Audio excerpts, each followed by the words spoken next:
ನಾವೇನ್ ಮಾಡ್ಬೇಕು ಹೇಳ್ರಿ? ಕಾಯ್ಬೇಕು. ಉದಾಹರಣೆ, ನಾವು ಟ್ರೈನಿಗೆ ಹೋಗ್ತೀವಿ, ಟ್ರೈನ್ 1 hour 2 hour ಲೇಟ್ ಆದ್ರೆ ಏನ್ ಮಾಡ್ತೀವಿ? ಕಾಯ್ಬೇಕು. ಉದಾಹರಣೆ, ಫ್ಲೈಟ್ಗೆ ಹೋದ್ವಿ ಅಂತೇಳಿ, ಫ್ಲೈಟ್ ಡಿಲೇ ಆಯ್ತು ಅಂದ್ರೆ ನಾವೇನ್ ಮಾಡ್ಬೇಕು?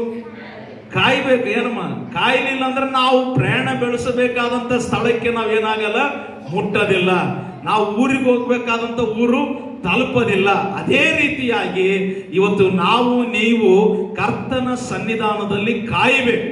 ಅದಕ್ಕೆ ಹೇಳ್ತದನೆ ಇಲ್ಲಿ ವಚನದಲ್ಲಿ ಹೇಳ್ತಾನೆ, ನಾನು ಯೆಹೋವನನ್ನು ನಿರೀಕ್ಷಿಸಿದೆನು, ಆತನು ನನ್ನ ಮೊರೆಗೆ ಕಿವಿಗೊಟ್ಟನಂತೇಳಿ 40ನೇ ವಚನದಲ್ಲಿ 40ನೇ ಅಧ್ಯಾಯದಲ್ಲಿ ನಾವು ನೋಡುವುದಾದರೆ, ಇಂಗ್ಲಿಷ್ ನಲ್ಲಿ ಹೇಳ್ತಾನೆ, I waited patiently for the Lord, he incline to me and heard my cry ಎಂಬುದಾಗಿ ಹೇಳ್ತಾನೆ. ಅಂದ್ರೆ ನಾನು ತಾಳ್ಮೆಯಿಂದ ದೇವರ ಸನ್ನಿಧಾನದಲ್ಲಿ ಕಾದುದರಿಂದ ದೇವರು ನನ್ನ ಕಣ್ಣೀರನ್ನು ನೋಡಿ ನನ್ನ ಪ್ರಾರ್ಥನೆಯನ್ನು ಕೇಳಿ ದೇವರು ಒಂದು ದೊಡ್ಡ ಉತ್ತರ ಕೊಟ್ಟಿದ್ದಾನೆ ಎಂಬುದಾಗಿ ಹೇಳ್ತಾ ಇದ್ದಾರೆ. ಹಲ್ಲೆಲೂಯಾ.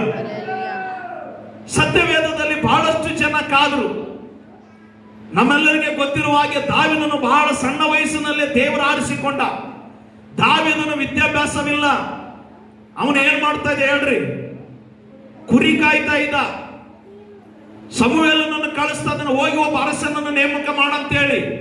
ಒಬ್ಬ ಅರಸನನ್ನು ನೇಮಕ ಮಾಡಂದಾಗ ಹೋಗಿ ಸಮೂವೇಲ ಯಾರನ್ನು ನೋಡ್ತಾನ? ಸೌಲನನ್ನು ನೋಡ್ತಾನ.